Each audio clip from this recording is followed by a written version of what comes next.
ಇನ್ನೇನು ಕೆಲವೇ ದಿನಗಳಲ್ಲಿ ಶಿವರಾತ್ರಿ ಬಂದ್ಬಿಡುತ್ತೆ. ಪ್ರತಿ ಸಾರಿ ಉಪವಾಸಕ್ಕೆ ಸಬ್ಬಕ್ಕಿ ಹಾಗೆ ವರದಕ್ಕಿ ಕಿಚಡಿನ ಮಾಡಿರ್ತೀವಿ.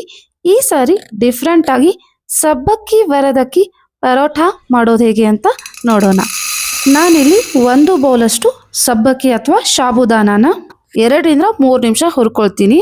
ತುಂಬ ಹುರಿಯೋದು ಬೇಡ. ಹಾಗೆ 1 ಬೌಲಷ್ಟು ವರದಕ್ಕಿನ ಹುರ್ಕೊಳ್ತೀನಿ. ಇದನ್ನು ಕೂಡ 2ರಿಂದ 3 ನಿಮಿಷ ಹುರ್ಕೊಂಡ್ರೆ ಸಾಕು. ಇವಾಗ ಹುರಿದಿರೋ ಸಾಬುದಾನ ಆರಿದೆ. ಇದನ್ನು ನಾನು ಮಿಕ್ಸಿ ಜಾರ್ಗೆ ಹಾಕಿ ನುಣ್ಣಗೆ ರುಬ್ಕೊಂಡು ಬಿಡ್ತೀನಿ. ಫುಲ್ ಹಿಟ್ಟಾಗಬೇಕಿದು. ಇದನ್ನು ಬೌಲ್ಗೆ ಟ್ರಾನ್ಸ್ಫರ್ ಮಾಡ್ಕೊಂಡ್ಬಿಟ್ಟು ನಾವು ವರದಕ್ಕಿನ ಹುರಿದಿಟ್ಕೊಂಡಿದ್ವಲ್ಲ ಅದನ್ನು ಕೂಡ ಮಿಕ್ಸಿ ಜಾರ್ಗೆ ಹಾಕಿ ಫುಲ್ ಹಿಟ್ ಆಗೋ ಹಾಗೆ ರುಬ್ಕೊಂಡು ಬಿಡ್ತೀನಿ. ಇವಾಗ ಸಾಬುದಾನ ಮತ್ತು ವರದಕ್ಕಿ ಹಿಟ್ಟನ್ನು ಮಿಕ್ಸ್ ಮಾಡ್ಕೊಂಡು ಬಿಡೋಣ. ಇದಕ್ಕೆ ನಾನು ಪಿಂಕ್ ಸಾಲ್ಟನ್ನು ಹಾಕೊಳ್ತಾ ಇದ್ದೀನಿ. ಹಾಗೆ ರೆಡ್ ಚಿಲ್ಲಿ ಫ್ಲೇಕ್ಸ್ ಮತ್ತು ಹುರಿದಿರೋ ಶೇಂಗಾ ಪುಡಿನ ಹಾಕೊಳ್ತಾ ಇದ್ದೀನಿ. ಹಾಗೆ ಸ್ವಲ್ಪ ಶುಂಠಿ ಮತ್ತು ಕೊತ್ತಂಬರಿ ಸೊಪ್ಪು. ಇವಾಗ ನಾನು ಇದಕ್ಕೆ ಕುದಿಸಿಟ್ಕೊಂಡಿರೋ ಅಂಥ 1 ಆಲೂಗಡ್ಡೆನ ತುರಿದು ಹಾಕ್ಕೊಳ್ತೀನಿ.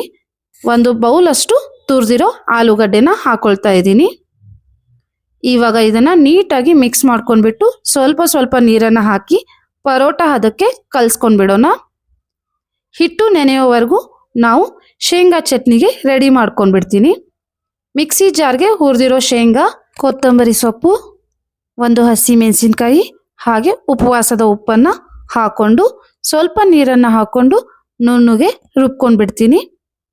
ಇವಾಗ ಚಟ್ನಿ ರುಬ್ಬಾಗಿದೆ. ಇದಕ್ಕೆ ಒಗ್ಗರಣೆನ ಹಾಕ್ಕೊಂಡ್ಬಿಡೋಣ. ಕಾದಿರೋ ಎಣ್ಣೆಗೆ ಜೀರಿಗೆ ಹಾಗೆ ಕರಿಬೇವು.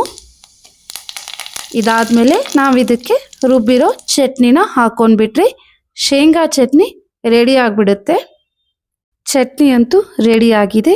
ಬನ್ನಿ ಪರೋಠನ ಮಾಡ್ಕೊಂಡ್ಬಿಡೋಣ. ಕಲಸಿಟ್ಟಿರೋ ಹಿಟ್ಟಿನಿಂದ ನಾನು ಒಂದು ಉಂಡೆನ ತಗೊಂಡು ಈ ರೀತಿ ಪೇಡ ಥರ ಮಾಡ್ಕೊಂಡ್ಬಿಟ್ಟು ಇದಕ್ಕೆ ನಾನು ಸಬ್ಬಕ್ಕಿ ಹಿಟ್ಟನ್ನು ಮೇಲೆ ಹಚ್ಕೊಂಡ್ಬಿಟ್ಟು ಲಟ್ಟಿಸ್ತೀನಿ. ನಾನು ಇದನ್ನು ಸ್ಕ್ವೇರ್ ಶೇಪಲ್ಲಿ ಮಾಡ್ಕೊಳ್ತಾ ಇದ್ದೀನಿ. ನಿಮ್ಗೆ ಯಾವ ಶೇಪ್ ಬೇಕೋ ಆ ಶೇಪಲ್ಲಿ ನೀವು ಪರೋಟಾನ ಮಾಡ್ಕೋಬಹುದು. ನಾನು ಮಾಡೋ ಅಡುಗೆ ಇಷ್ಟ ಆದರೆ ಮರಿದೆ ಲೈಕ್, ಶೇರ್ ಆ್ಯಂಡ್ ಸಬ್ಸ್ಕ್ರೈಬ್. ಮೇಲೆ ಸ್ವಲ್ಪ ಎಣ್ಣೆನ ಹಾಕ್ಕೊಂಡ್ಬಿಟ್ಟು 2 ಸೈಡ್ ನೀಟಾಗಿ ಬೇಯಿಸ್ಕೊಂಡ್ಬಿಡೋಣ. ನೋಡಿ 2 ಸೈಡ್ ಪರೋಟ ನೀಟಾಗಿ ಬೆಂದಿದೆ. ನಾವು ಈ ಪರೋಟಾನ ಮೊಸರು ಹಾಗೆ ಶೇಂಗಾ ಚಟ್ನಿ ಜೊತೆ ತಿನ್ಬೋದು. ನೋಡಿ ಸಾಫ್ಟಾಗಿ ಸಬ್ಬಕ್ಕಿ ವರದಕ್ಕಿ ಪರಾಠ ರೆಡಿ. Thank you.